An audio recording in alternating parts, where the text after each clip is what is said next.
Welcome back to my channel. This is where I'm going to feature the Larsens Opening, which I just learned today, and my Mexican opponent here had the displeasure of playing me while using this opening.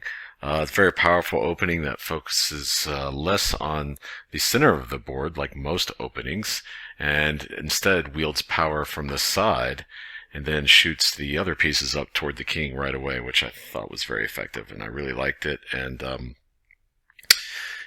it's a little bit counterintuitive as well. So when people see it, they may think you're a novice or may not take your chess game so seriously because, after all, the first move is pawn to b3. What could be more benign than that? The opponent answers here with d5, and which is common, right? We move our bishop to b2, knight to c6. Here we move pawn to e3, and then we have pawn to e5. And here again you see the opponent grabbing all this power in the center, which is quite common.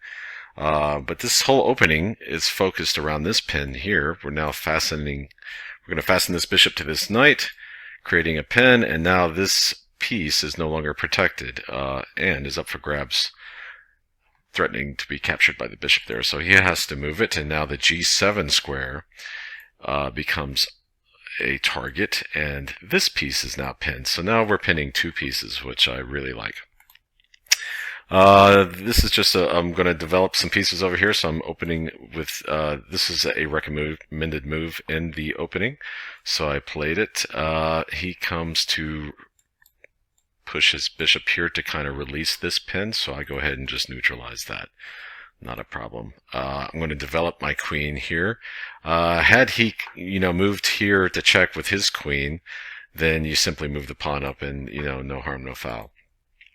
But I developed my queen, and now I've got two pieces threatening capture on g7 there, the g7 pawn. Really ugly, and should keep that pin pretty good. But he moves his knight, attacking the queen, forcing me to respond, and it kind of releases some pressure of that long diagonal there.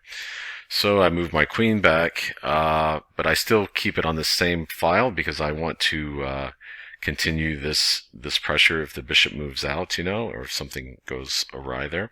He does move his bishop out to protect the knight. Some people might take that knight, but why take the knight when you can have the pressure? I think the pressure is a little better, is more of the advantage here. So I'm moving my knight to e2 here, and this is going to come back to haunt our Mexican opponent here in just a couple of moves, as you'll see.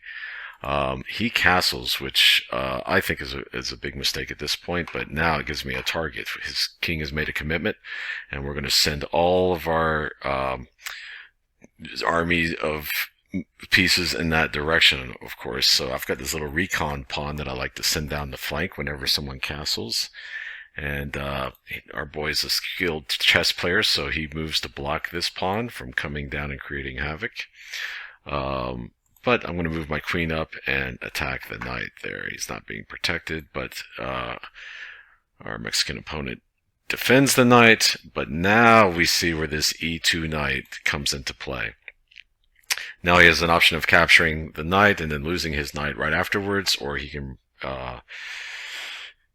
move back and try to defend, which he does. And at this point, I just move forward with my recon pawn, creating havoc, as it were. And once it gets here, again, it will be two pieces attacking the g7 square, which is a nightmare right in front of the king, right?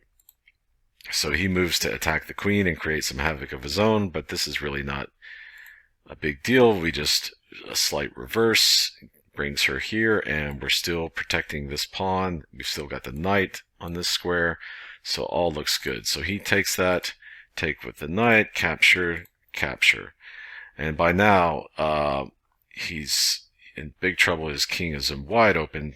I haven't even needed to castle. I haven't developed my knight over here. There's so much I still have left to do, but the pressure's been so intense. I haven't been forced or needed to do anything. So now he is so sick of this bishop that he moves to attack it, which is a big mistake because right here you have checkmate. So, of quite a powerful opening. I like it. I think I'll be using it down the road, clearly.